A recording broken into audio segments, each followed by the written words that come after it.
配信していつぐらいから自信持てるようになりました？自分だけで配信してゲーム実況とかいっぱいやるようになった頃かな。配信すごくまったりしててハマった。そうね、私以上にまったりな人そんなにいないからね。自分で言うのもなんですけど。2019年の6月とかに、公式の台本ありの配信から、家での配信に切り替わったんですよ。それで、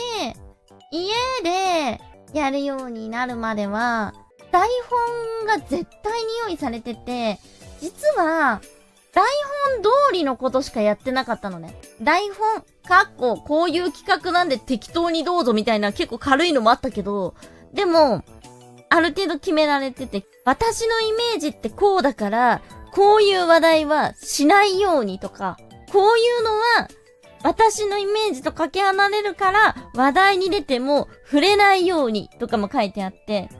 とか、こういうのが来ても知ってたとしてもスルーするか、ごまかすかして、知らない体にしてほしいみたいなのもぶっちゃけあったのよ。好きなアニメとかも、少年漫画好きなんだけど、漫画の話題より歌の話題をしてくださいとか。好きな漫画とか言ってなかったのは、その、歌の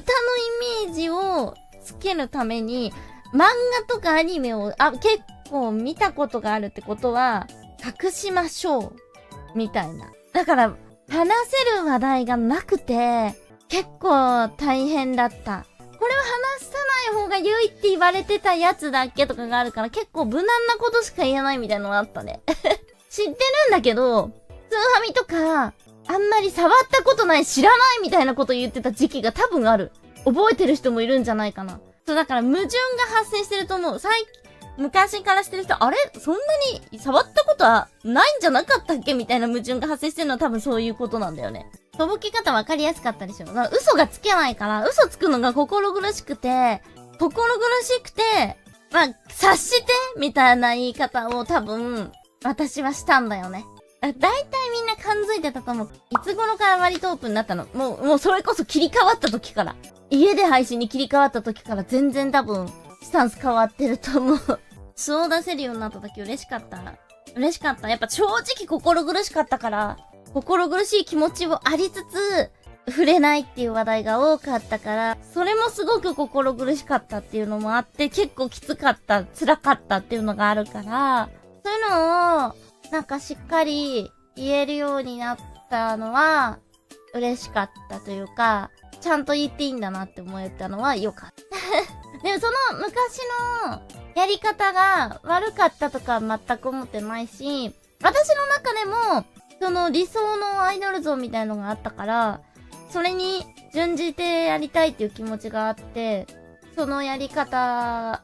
というか、そういう発言の内容が偏るっていうのは、良しとしてたし、悪いと思ってなかったから、何にも思わなかったし、そういう私だったから、何に特化してる人なのか分かって、知ってもらえたっていうのがあると思うから、その時の私を否定する気持ちは全くない。言っちゃいけないこと言ったことってある？ない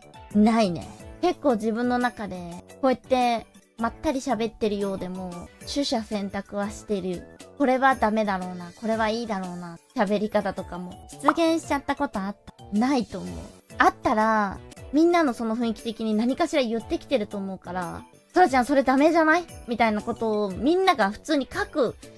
ような人たちだと思ってるの。空友さんって。そういうことを書かれた記憶がないから、ないと思う。みんなを信頼してるから。みんなを信頼してるし、みんながざわついたら失敗してるって思ってるから、そういう記憶がないから、自信を持ってないって言える。今日はいろんな裏話が聞けて。まあでも言ってマイナスになることじゃないから別にいいかなって思って。それだけ A ちゃんと二人で自分たちをこういう風にアピールしてこうっていう風に考えて紆余曲折があった中の一つのお話だったっていう感じだから。で、その時代に合わせて